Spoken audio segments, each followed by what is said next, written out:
Shri Sairam. My humble pranams at the lotus feet of my beloved Lord and revered Acharyas whose divine guidance shapes every moment of my life. Thirukazhichirama Vinnagaram. Lord name Thiruvikrama Perumal, also known as Thadalan.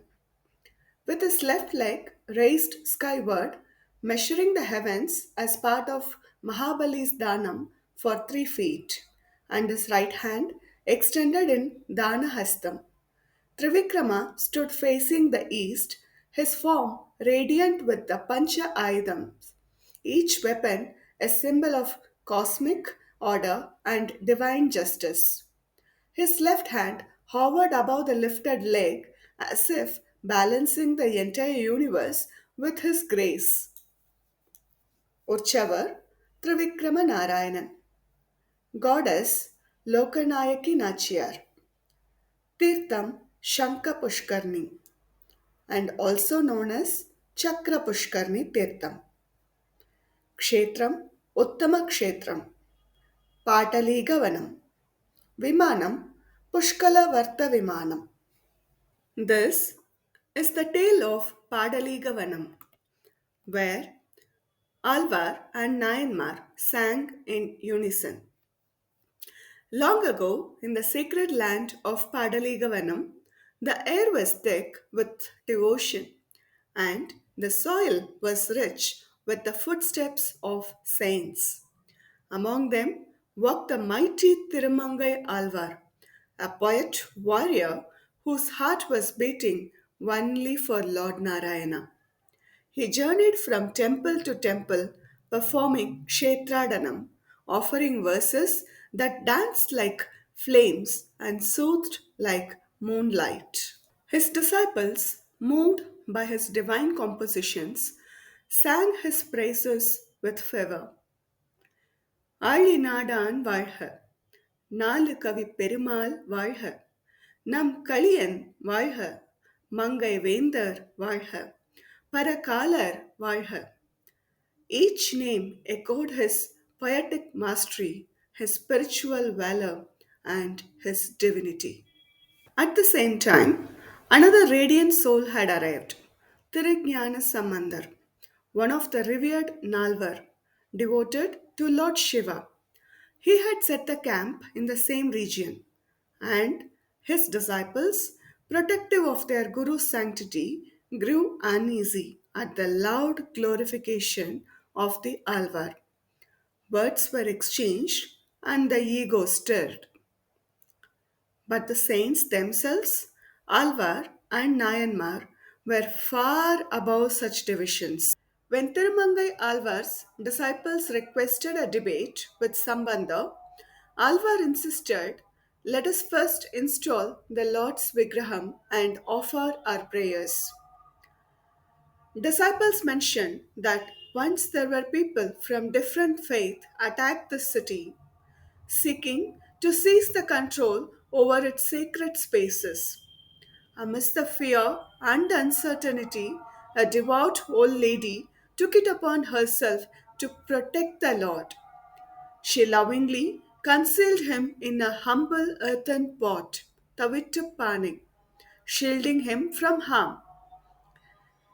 Each day, with trembling hands and unwavering faith, she would bring the idol out of this pot, offer her heartfelt prayers, and gently return him to safety. Unsure of whom she could trust, she kept the divine routine in secret. Her home is becoming a hidden sanctum, her devotion a silent vigil. But she doesn't trust anyone and doesn't return the idol to anyone. That night, she dreamt of Alvar's arrival. The next morning, when the disciples came, she joyfully handed over the deity with the divine hands. Alvar installed the Lord once again, and the temple breathed life anew. Sambandar, with a playful challenge, said, "O Varakavi, if you are truly the master of the verse, compose a poem in the form of Kural." Tirumangai Alvar smiled, took the word Kural as his muse, and sang 10 verses beginning with Oru Kuralai, each one a gem, each one a garland for the Lord. Sambandar was moved. He said, "You are a truly Nalukavi Perumal." He declared, "O Alinada, you once robbed Lord Narayana himself. Now you have stolen my heart with your poetry." He gifted Alvar a divine veil and a tandai for his feet, symbols of valor and reverence. Alvar, in turn, praised Samanda. "Are you not the one who brought the life to a woman who was turned into ashes long, long ago? You are the breath of compassion and the flame of divine grace." This sacred land, Padaliga Vanam, had witnessed not just their meeting, but the melting of boundaries, creating the union of devotion. The legends of Padaliga Vanam. This land was no ordinary soil. Once, Lord Brahma, proud of his lifespan, mocked at Roma Maharishi, whose body was covered in hair.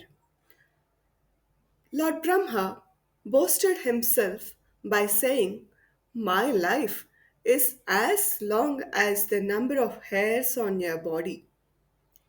Roma Maharishi was hurt, but he was wise. He sat in Padaliga Vanam and performed an intense tapas to Lord Vishnu. The Lord was pleased and granted him a boon.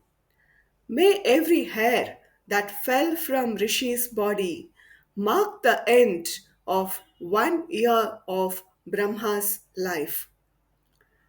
Roma Maharishi also prayed for darshan of Lord Trivikrama, the cosmic form that covered the earth with 1 foot and sky with another. When Brahma witnessed this divine form, he bowed and his pride turned into a dust. Thus, the Lord here came to be known as Thadalan, the one whose feet spanned across the worlds. The feet, or Tal, became the symbol of surrender and grace. The celestial kshetras of Vinnagaram. In Tamil, Vinnagaram means a place beyond the sky, a celestial abode. There are 5 temples with this divine title: Parameshwara Vinnagaram near Kanchipuram, Chirama Vinnagaram, Sirkali, that's the temple of our tale, Arimeya Vinnagaram, Thirunangur, Vaikunda Vinnagaram, again in Thirunangur, Tirunandipura Vinnagaram, which is Nathan Temple. These 5 are considered to be equivalent to Vaikunta itself, where the Lord reclines on the Kshira Sagara. The Princess and the Leaping Lord. An episode of divine play from Thadala Perumal's sacred lore. In a time when kingdoms rose and fell, and the faith was tested by fire, the city stood silent under the reign of Arkat Nawab. Soldiers, unaware of the sanctity they disturbed, stumbled upon the idol of Thadala Perumal. To them, he was but a charming toy, delicate, radiant, and serene. They handed him to a young princess, thinking she might delight in his beauty. As she did, each day she played with Lord, cradling him in innocence, unaware that she held divinity in her hands. The sanctum lay empty, but the Lord had chosen to dwell in a palace playroom, his leela unfolding in silence. Far away, the temple priest wept. He had lost his Lord, not to theft, but to fate. His heart, heavy with guilt, turned to a prayer. That night, in a dream, overcome with tears and longing, he saw the Lord leaping gracefully, divinely back into the temple. Awakened by hope, the priest, joined by another devotee, journeyed to the palace. They stood beneath its window and called him with trembling voices. Thadala, Va! Oh dear Lord Thadala, please come. And then the miracle. The princess appeared at the window, the idol in her hands.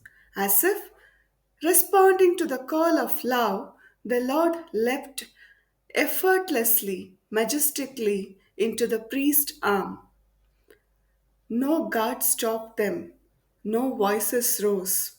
Only devotion moved the moment. The two devotees held him close and ran, not in fear, but in joy. The Lord had returned, not just to the temple, but to the hearts that had never stopped calling him. O Thadala, Va! The penance of Ashta Vakra Maharishi. This temple also holds the echoes of Ashtavakra Maharishi's penance, twisted in body but straight in spirit. He did the tapas here, and the Lord blessed him with divine vision. This is Padaliga Vanam, a place where saints sang, where the pride was humbled, where the Lord leapt into love, and where every devotee, whether feed him with flowers or with verses, can feel his presence in the heart. Let every oyster of devotion open here. Let every heart connect. Let every soul sing His name, His glory.